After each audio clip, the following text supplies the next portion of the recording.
Ready? Is that Tony?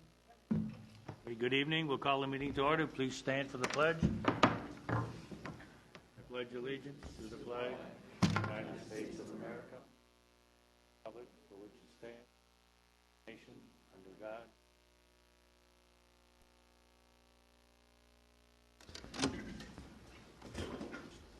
Welcome, everyone. We'll take note that Don is excused for this meeting. We'll begin with a moment of silence in memory of John A. Bowe, a 1952 graduate of North Syracuse Central School District, and Peter E. Case, a 1974 graduate.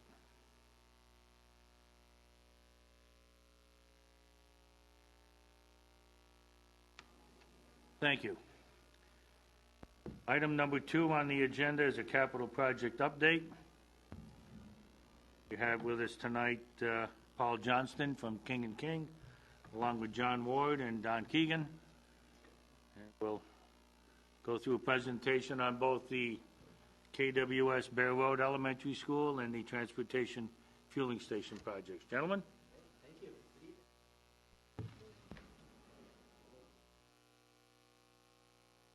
I think the first thing, the first question that comes to everybody's mind is, why do we need to renovate Bear Road?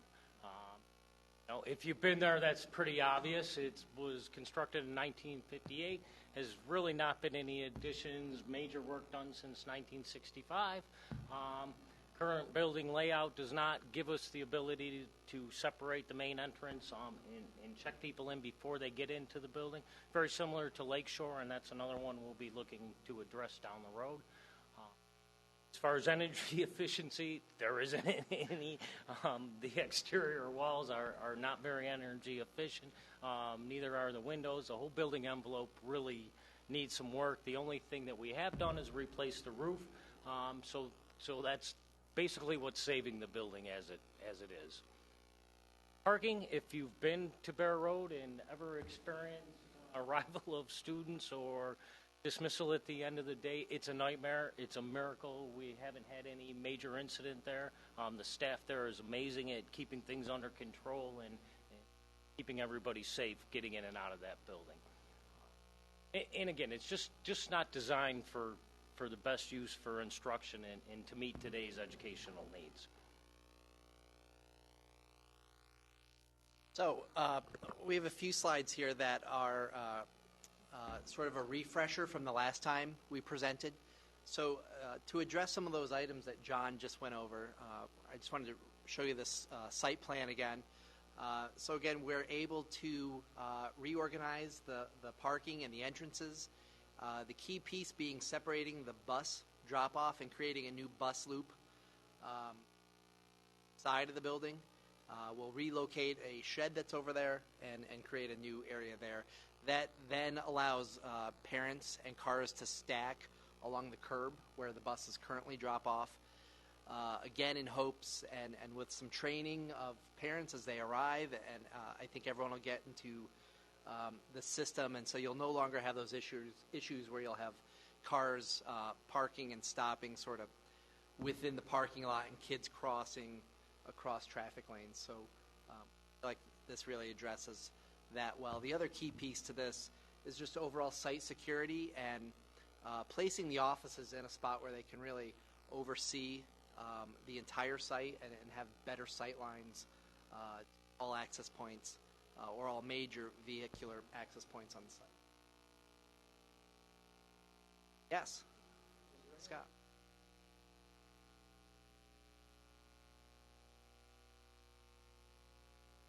Well, we can certainly entertain that. Right now, we're showing cars, mainly cars entering on the left entrance, sort of circulating along the curb to drop students off and then pulling out the other side. We can certainly spend a lot more time when we get into design and really talk about sort of a traffic study of that area. And like completely. Right. I see what you're saying. Yeah. Currently, the right hand.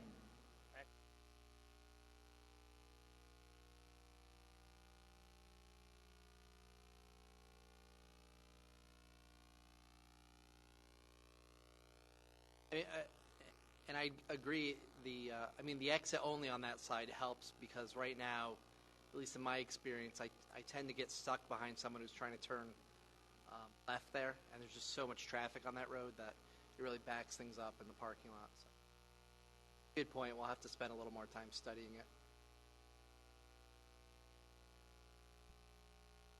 Handicap parking?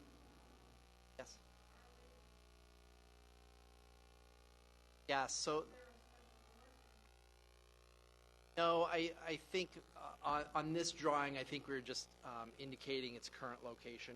We will provide those parking spaces or relocate those parking spaces to a spot that's much closer to the entrance. That's a good point. I think they were just using an existing site plan, and that's where they exist now, and so.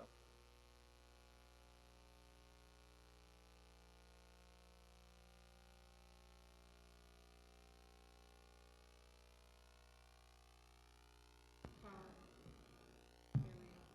And it'll be So yeah, we can study that. We can look at it closer. I think it's something that certainly can be solved within the solution, just determining which Yeah. way they're coming in and out. I think looking at it just off the top of my head, if maybe we could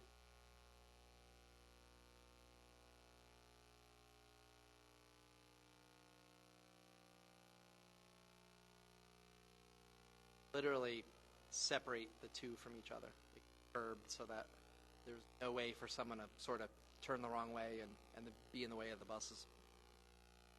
All good points.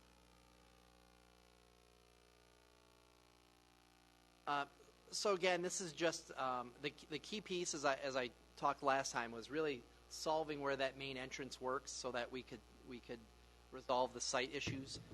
Once we figured out the main entrance, then we looked at how the rest of the building lays out. If you remember last time, I talked about sort of those classroom pods that we were designing around, a lot of flexible space, adaptable spaces, so that teachers can really, so the spaces can really better support the way the teachers are teaching now and where education may go in the future. So again, right now we're just showing the classroom sort of working around the building. We liked having fourth grade in the back. Fourth grade is a slightly different configuration where that's really the first grade where it made a lot of sense, and the feedback we got from the teachers that they would potentially be meeting as a larger group. So getting 5 or all 6 individual classes together as one larger group, talking about things together and then breaking up. So putting them in the back makes a lot of sense in the fact that other grades potentially would not need to be cutting through that area to access other parts of the building. Again, we know we went through this exercise to make sure everything fits. We understand where the wetlands are, and we feel like we can work within those constraints. Really want to emphasize the courtyard and do something special in that courtyard, so that it's really being used as an educational space and a very outdoor space and a very secure setting. So.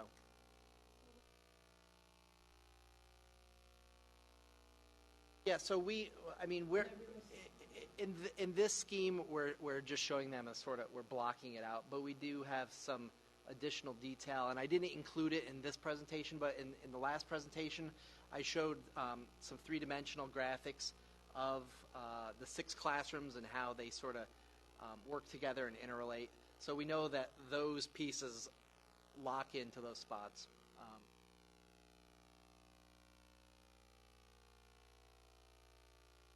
Oh, sure. So there's still hallways. Yep, there's hallways through all areas. Yeah. No, we've designed it enough to know, how the hallways work, and because that's the balance. So right now, teachers are pulling students out literally into the hallways. We're trying to create those little alcoves and areas where they actually have a spot to be, but still allow people to walk through the hallways, and recognizing that. It could potentially be distracting having people walking through the hallways, and so there's a balance there. And we, in our initial interviews with teachers and what we showed them, we feel like we found some solutions that work. And again, it's what I really like the direction this is going is I like that we haven't locked ourselves into one design for any grade. So the kindergarten is sort of one style, and then second through third first through third gravitated towards the one that really emphasized small group work areas, and then fourth is the one that looked at large group work areas. And so how they, again, it's all about how those classrooms, the walls can be moved and opened, allow that, but at the same time, still provide those individual rooms or isolated areas for, depending on what teachers are doing. Again, who knows what education will look like in 40 years from now. I think a basic example of kind of what you would see. The kids out of the breakout space there. So here's a couple photos that illustrate that.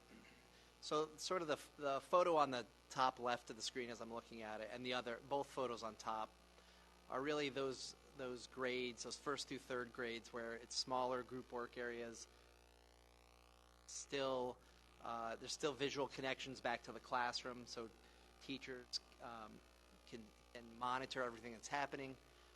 While the picture in the lower corner is more of that fourth grade model. You can see where the walls into the classrooms are opened up a lot more, and it just gives a lot more ability to have larger groups get together. At the same time, they can still scale it back and do sort of the small group activities that you even see in this photo. So those are some of the models that we're building on. So here's Bear Road as it exists today, and we included this slide just really to talk briefly about phasing. So a big concern through the whole process was how do we do all this construction in a fully occupied building? So through the cabinet, Dan and Dawn have worked hard and came up with a real helpful solution in moving the fourth grade classes. So that frees up 6 classrooms. So the fourth grade classes will move to the middle schools for the year that the year that we're talking about here. So that instantly frees up some rooms. Then we do have some areas like the administration wing. We're talking about basically similar to Smith Road. It's just not a very usable space. So we're already talking about expanding that. Those would essentially become kindergarten rooms in the future. So you can see how we start to gain some traction, and through construction and through the fourth grade moving, we start to free up rooms and create those swing spaces that we need. Working closely with Watchdog, who's the district's construction manager, we're all comfortable with the fact that we can solve this while the building's being occupied. Certainly some other options that work within this, but we know through those 2 maneuvers on their own that, and we're even hopeful that we'll do it in less phases than Smith Road. Hefty 6 phases. So we want to talk for a moment about the transportation fueling station as well. And just to give you a little history on the current fueling station, it's 20 plus years old. It certainly is life. They are below ground tanks, which doesn't help the situation any. We're looking to upgrade to the latest technology and above ground system, fenced in for security purposes. We're proposing to move it behind the new transportation food service building. This will open up some flow between our buildings, the mechanics building, the bus parking, and fueling. Certainly will help that flow out. And again, we're kind of looking at the options we have for decommissioning the old fueling station. Got some testing set up that'll help give us an idea of where we're at and what that's going to involve. So I wanted to show this floor plan, or the site plan, excuse me. Again, there's been some minor tweaks since the last time you saw it. The key piece is you'll see that that red box. And again, this is a working drawing. Last one was as well. But that red box is actually moved to the other side of the island.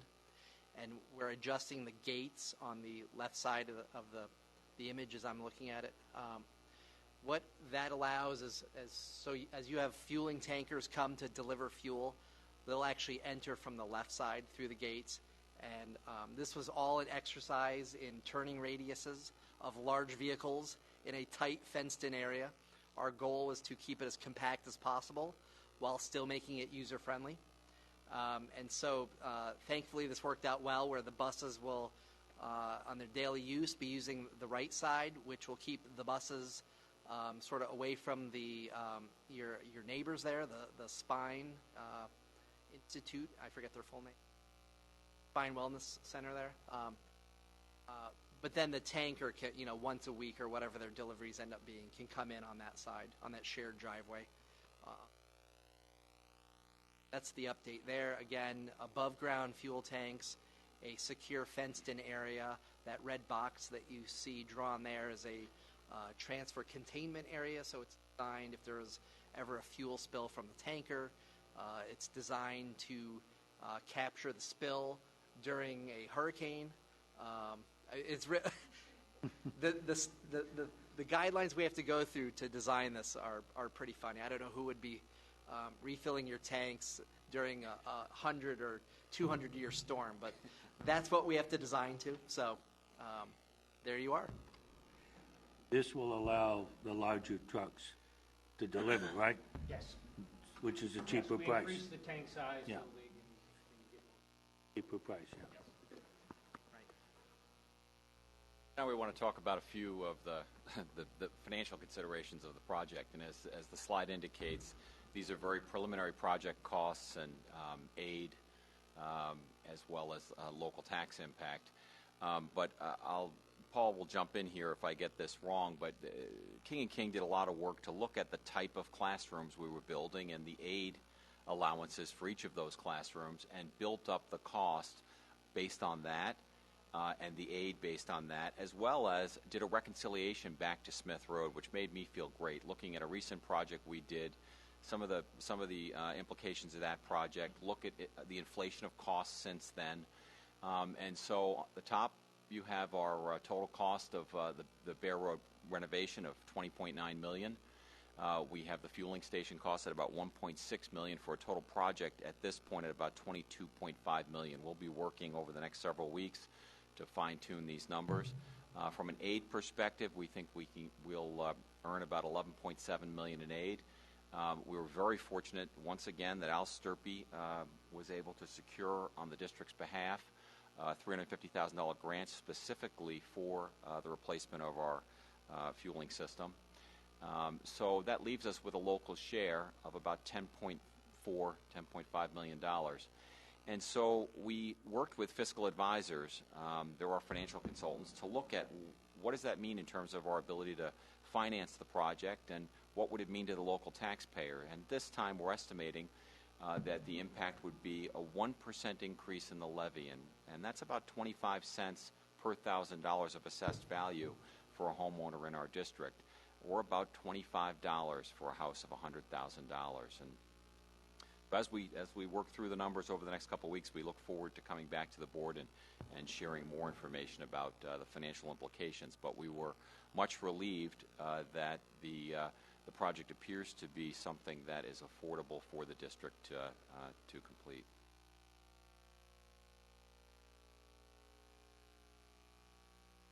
Okay.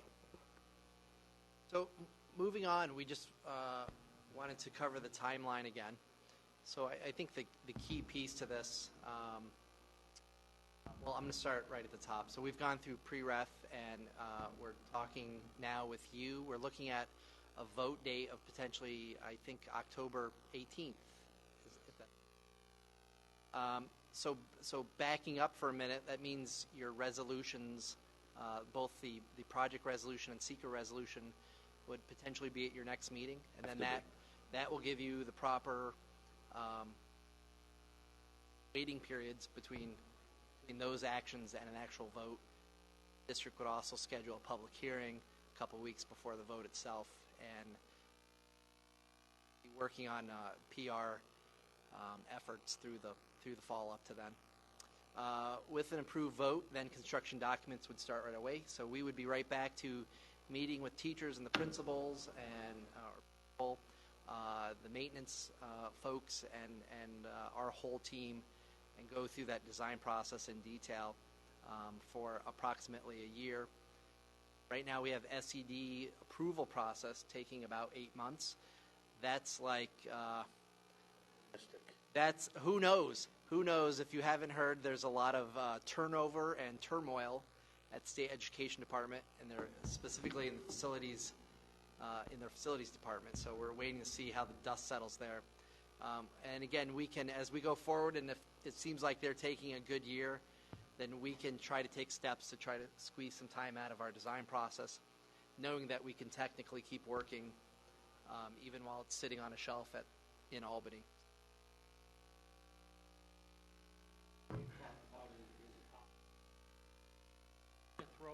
Those of you did all the abatement prior to the construction, actually. The main reason for that was once construction starts, the process can move without any holdups waiting for. So I think one of the things we'll look at, depending on how that process falls, is do we do just the abatement prior to final approval? That'll help us once we do get that approval to keep it as tight as possible. Absolutely. And that's a step where Todd LaBar at Watchdog is very good at economizing the whole process and the timeline. So again, bidding and construction, I mean, the goal would be that construction starts the summer of 2018 and that we are done by 2020. Again, our SED review time is a real wild card. Base this entire schedule on an occupied building.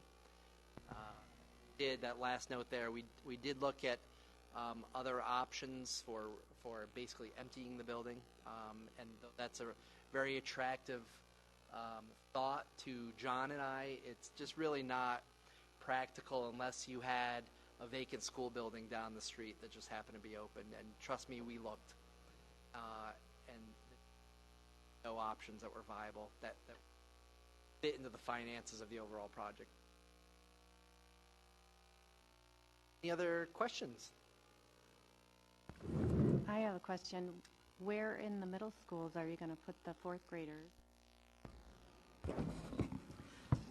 I met with both middle school principals, and what we'll end up doing, there's about 6 sections that we would probably have to move, approximately 129 students, and we would probably isolate them into the back wing.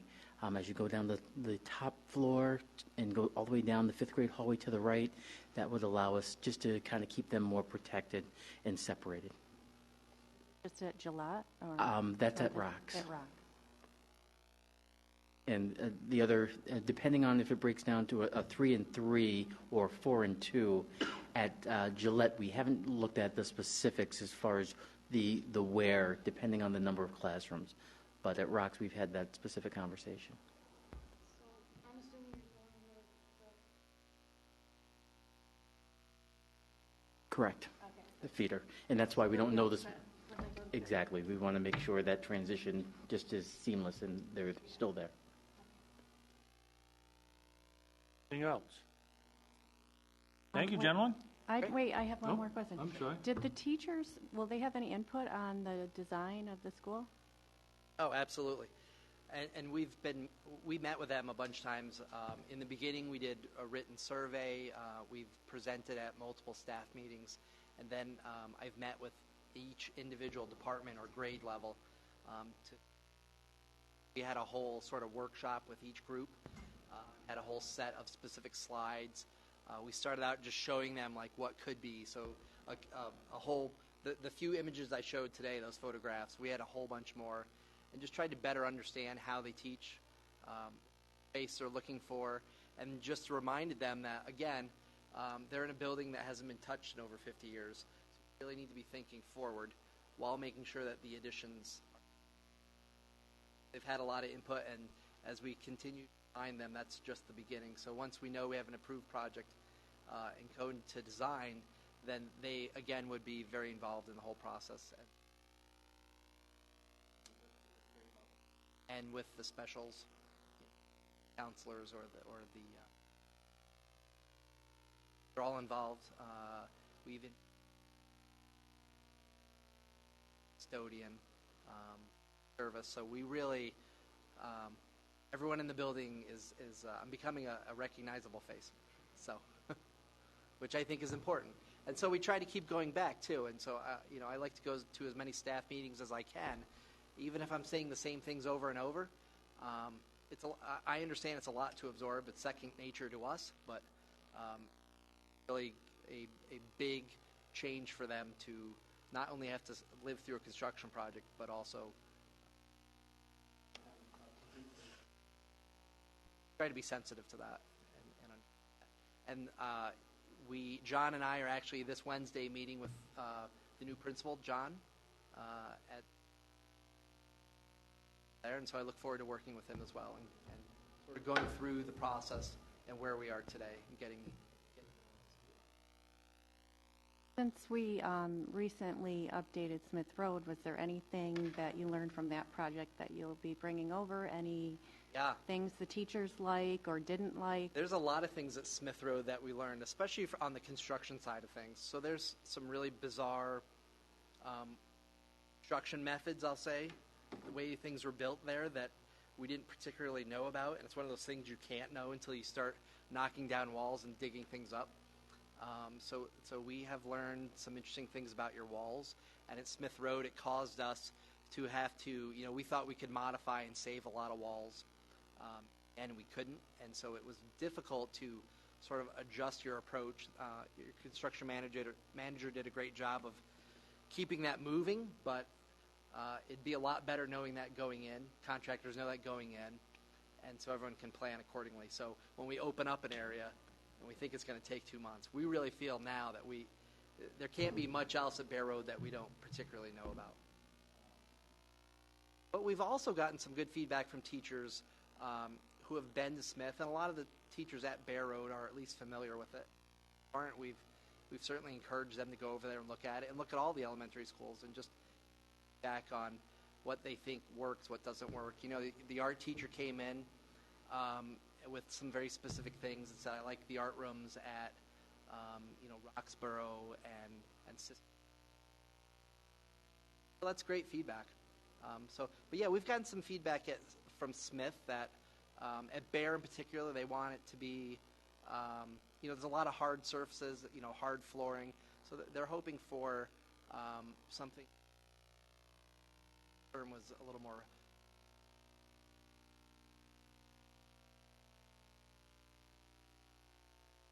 I understand what they're going for, and so it's a balance between creating lots of soft surfaces and then trying to address district guidelines which are designed around balance there. And a couple things from my side that construction, as Paul talked about with the walls, we didn't anticipate going into Smith. That's why you have the big vents sticking off the wall, big silver vents. Yes, that nobody likes. Now we know what we are going to have there. You won't have the big silver vents, and that was probably one of the biggest complaints I heard from the staff. So that would be number one we'll keep in mind. Hallway surface, the tile, that's been an issue. So we'll definitely look at the type of tile we use in the hallway. And I think the other big thing is, Smith Road's 38% above energy code. The building is tremendously energy efficient. Take all those things that we accomplish that at Smith, definitely to Bear. Anything else? Hey, thank you, gentlemen. Okay, thank you. Appreciate it. Item number 3 on the agenda, comments from the audience. We have no requests to speak. Number 4A, board comments and committee reports. Anything from pretty quiet with the committees? Yeah, okay. Enjoy your summer. Yeah, enjoy the summer, September, absolutely. We'll be back in action. Superintendent's comments. I'm just going to add one comment to the presentation that we just saw. I am incredibly excited to be able to say that we're ready to launch. As you know, Bear Road has not had any work done. I had a conversation with a town supervisor recently who happened to attend a couple of events in two of our schools the last week in June, and happened to mention that he was a graduate of Bear Road and he hadn't been back in the building since he left there in 4th grade. And I said to him, well, that's interesting, because if you went back now, it wouldn't look any different. So this is long overdue.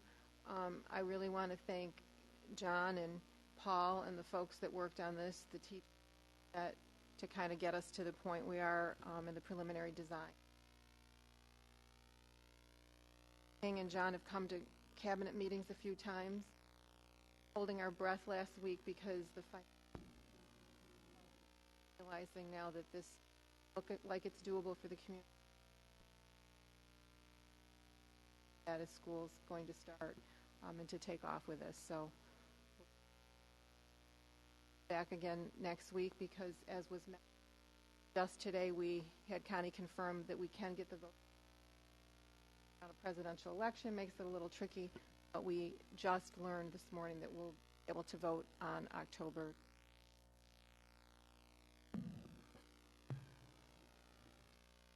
Thank you, Annette.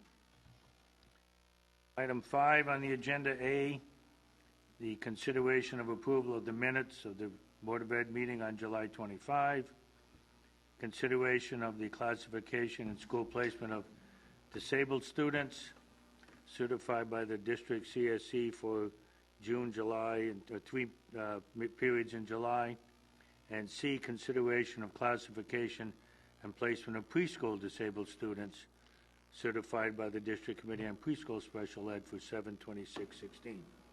Do I have a motion to take 5A, B, C as a group for approval? Ms. Scanlon? Mr. Harrington? All in favor? 9-0. Discussion item 6A, the New York State School Boards Association. We have had some interest expressed by some board members about looking at rejoining the New York State School Boards Association. Attached to the agenda is the flyer from NYSBA about the benefits of membership and the reasons that a Board of Education should be on.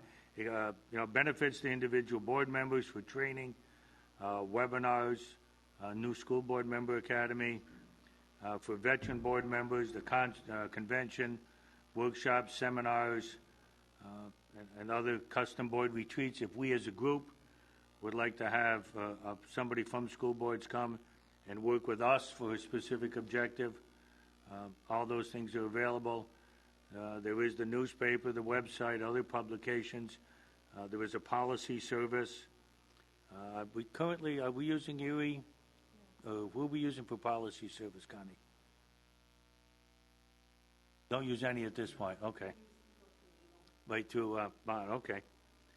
But there is a policy service from NYSBA if we wanted that as well, and other things that are benefits of joining. I think there's a philosophical issue too about whether we feel as a group we should belong to the State Association for School Boards. That's a separate question, in addition to what benefits are there for us belonging. Also attached, if I can go back on this thing here. Yeah, thanks, Mike. Mike brought, we've also got attached the invoice. If we wish to join again, and it's based on our budget expenditure, our invoice would be $11,395. And that's a new member, yeah. Right. We would get it reduced as having been a former member. Mike has, I think, more, well, there were other board members too, that had been here when the decision was made to withdraw. And I don't know what year that was. We withdrew 2 years? 3 years ago. Yeah, we weren't utilizing any of the services that the association, anything, our neighboring schools.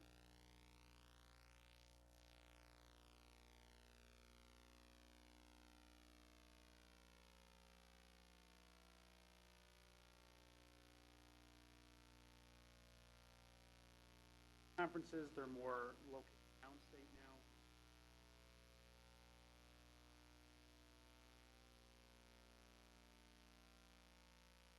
Anybody else who was here at that point? George, were you on down then? Yeah. Anything to add?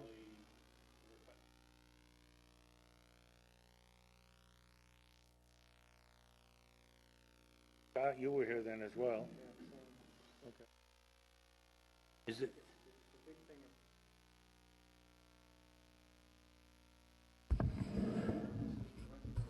Really, we're active in the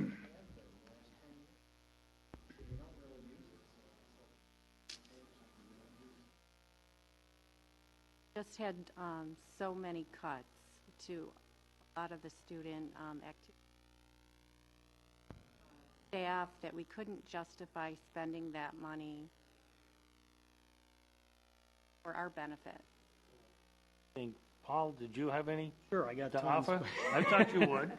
I just, I wondered what the experience was here. Did anybody here, did we have a delegate that went to the NISBA conference ever?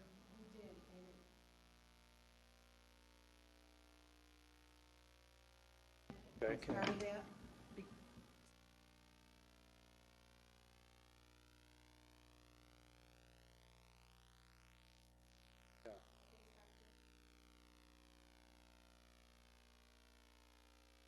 $12,000 for dues.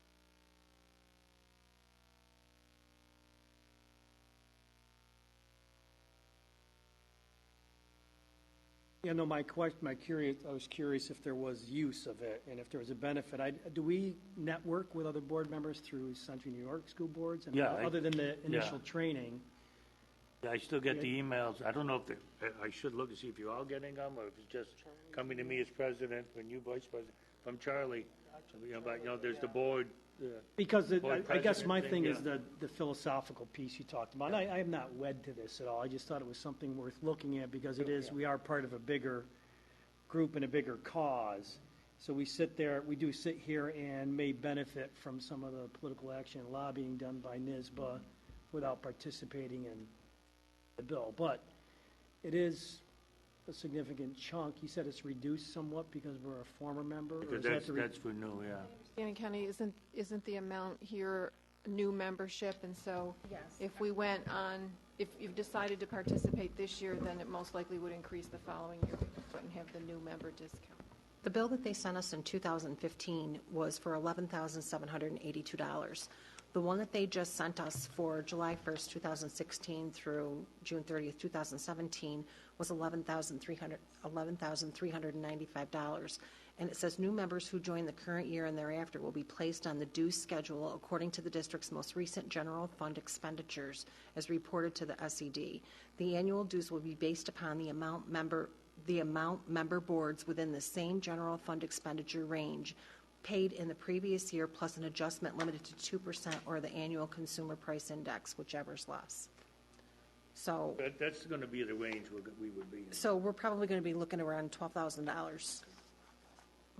Anything I do through Charlie at the Central New York School Boards. My training was through there last year. Mm-hmm. They do have the President's Roundtable. I think you're invited to that as well.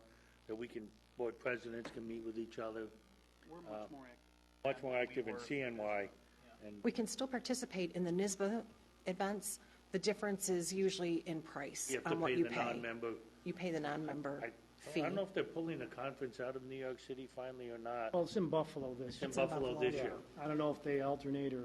Yeah, I'm not sure where, because once they went to New York City, as I think Connie Mike mentioned, it became prohibitive in terms of the hotel fees and whatever, plus just getting there and back was tough. So what we can do is I'm not even going to entertain a motion to. No, I'm fine. I I'm think. listening to the people with the experience with it. I think it's something to keep an eye on, though, and if there are services we use and end up paying for, we can always revisit it. Yeah, exactly, If we I know take they the do a benefit- lot of work on the foundation aid. They're much, obviously, bigger organization than Central New York. Tim Kremer, who's the executive director, is he's right in Albany, He's right there. and We're being very- also very much members the advocate. of Mid-State Schools Finance Consortium, which also sends us quite a bit. Oh, yeah, Yeah. Rick Tim's on the Yeah. statewide school Right. finance chapter. Well aware of, we're members of that. Yeah. We As get a far lot as- of emails from Rick. As far as that lobby information goes, I get a lot of that too through the Superintendent's Association. So, sometimes that comes in through that avenue and we can share it that way. But if we see something that we want to take advantage, we can still take advantage of it. Absolutely. We just pay a higher individual fee. And I'm not always on lockstep with their lobbying efforts. Okay, yeah. But some of it's for the common good, I think, so. Right, yeah, you're right. Event, Yeah, we're just- spending a couple $100 compared to $20,000. Exactly, yeah. So, okay, that was a good discussion, though. so Worth thank you. looking at. Thank you, President Chusda. Glad to help. Just wanted to say that. Yeah, I know you did. I kind of like it. Yeah. Item 7, discussion action items. Amendment to the 16-17 Board of Education Committee assignments. I just want to take a look at that quickly. The only change is that, I got to get, which committee was it? Legislative. Mike Leone is going to go on legislative. Mary is going to come off legislative, because Mary was on 3 committees. So now Mary's got 2, and Mike has to come forward and be on that one. So it's a minor change. You get to vote on that? I think, Or is that what we're doing right now? I think, well, do we need, Connie, do we need a vote on that, or? Yes, being you Oh, we voted on do, it okay. to institute it, yes. I All didn't right, put so the we need a recommended vote to board approve it. action. I think, Mr. Leone, you want to make that motion to approve it. Okay, all right. Is there a second to this? And Mary will second it, okay. So it's very up for good. discussion now? Yeah, have Okay, discussion. I have nothing to say, just. I didn't think so. Being on the legislative committee, I didn't think it. Okay. All in favor? All opposed? Carried. I did that all last week. B is the adoption and ratification of the response from the Associate Superintendent for Business Services to the draft audit report of the comptroller. Did you all get a chance to look at that? We saw it once before. I think it's point by point. You access the business about payroll certification that the comptroller had tried to. Donna, is there anything you want to say about it? No, I think the controller's report was good. Anytime you get audited, it's an opportunity to improve things. I think I was very proud of the fact that they found no discrepancies or irregularities, but pointed out some opportunities to improve our control environment, and we're taking those. So that's pretty much what our response said. Any questions on that response? Then we'll do that one. Let's have a motion right now. I just a question. They all, I'm getting surveyed to death. Or do we want to do that? I did not do that. I responded to that survey, Okay. so I didn't know. Something we should do. Did other people get the survey email? If you got it, I mean, you did. It really wasn't. It was like the scale of 1 to 5 Yeah, thing, and place for very few questions. I didn't think it was. I don't know how much value it's going to be to them, to be quite honest with you. So. Okay, a motion for the adoption and ratification of that response. Mr. McClintock, Ms. Owens, all in favor? 9-0. The standardized bidding and outdoor athletic field lighting, I've seen that company's name. I believe it's pronounced, is it Ephesus? Okay. That would be to standardize all of our outdoor lighting, all of our fields. If you've had a chance to look at that. D, the request to approve permission. Pardon me. Can we take that one separately? Want to take it separately? I'm going to abstain from that. Oh, okay, all right, thank you. Okay, C, the standardized lighting. Is there a motion to standardize on the lighting?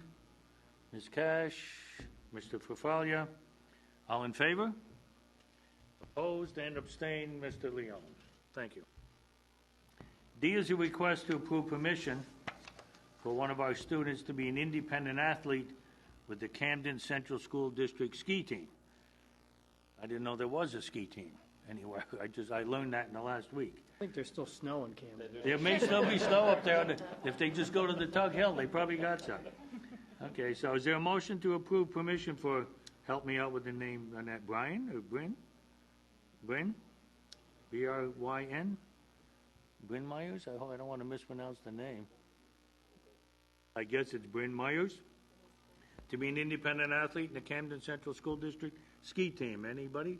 Ms. Cash, Ms. Owens, all in favor? Question? Question. So they're the host, correct? Yes. So you didn't go, you're not the superintendent of Camden? He signed first, okay? I noticed, it took me a minute, and then I saw a little arrow there. Okay. Can I just, I have no problem with it. Does that mean do they jump in classification for athletics when they pick up, or they?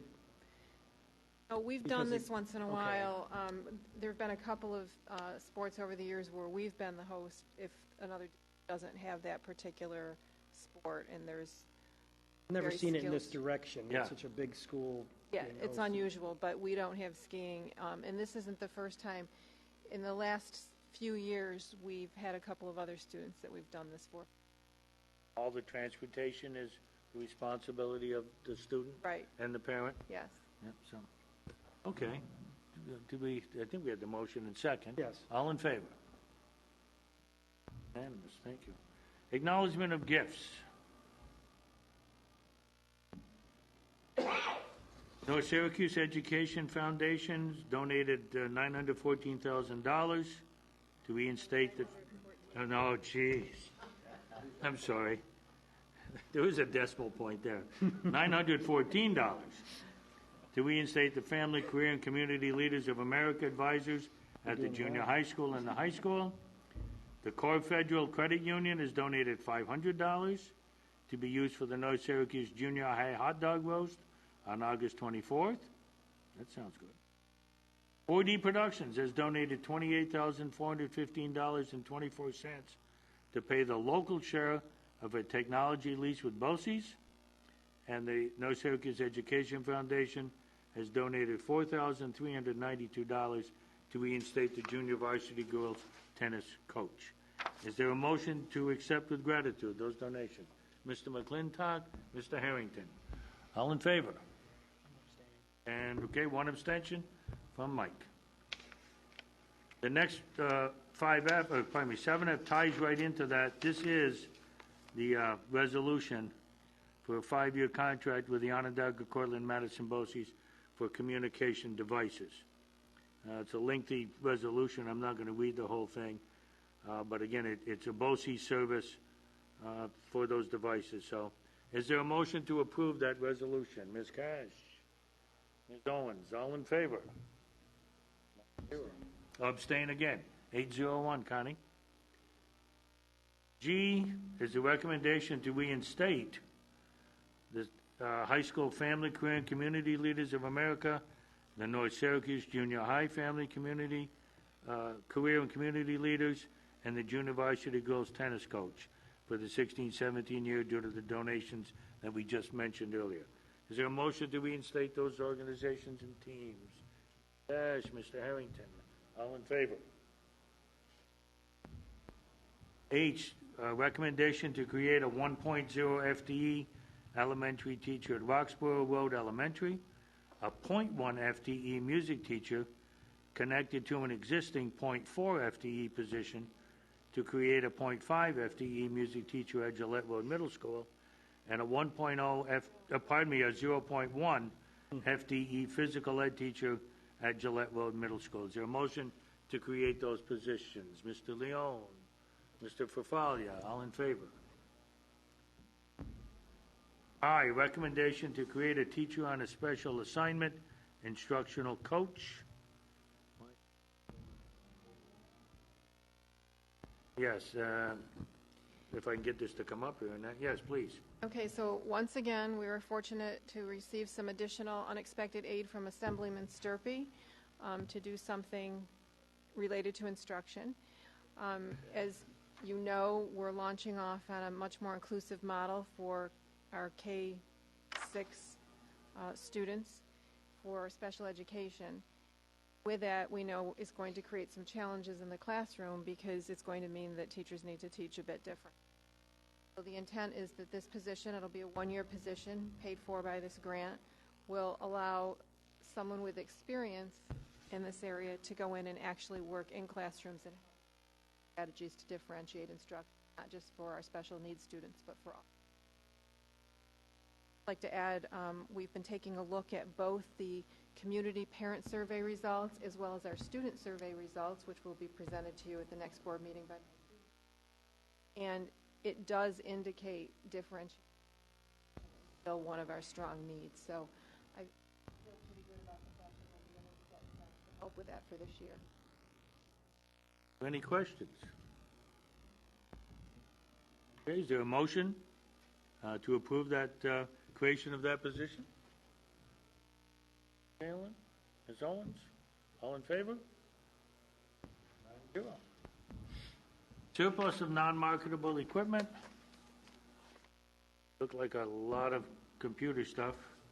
I assume all outdated. How do we dispose of that, Don? Is that Use a recycling company that comes and Okay. takes it, gives us a receipt, and certifies that it's been recycled or disposed of in accordance there any with cost environmental. or any- Nope. No, they just they take it for the value of what they can do with it. And they give us a receipt for it. Super. Okay. Motion to declare the non-marketable surplus equipment. Mike and George Harrington. All in favor? 9-0. Personnel reports. We've got instructional A, support staff B. Is there any need for an executive session discussion on any of these appointments? Any need to separate A from B? Okay, I'll take a motion to approve 8A and B. Mr. McClintock, Ms. Owens, all in favor? 9-0. And motion to enter into executive session for an update on negotiations with one unit and review 6 legal matters relative to potential litigation. Is there a motion for executive session? Mr. Leone, Ms. Owens, all in favor? 9-0. Is there any action? No, there will be no action to follow.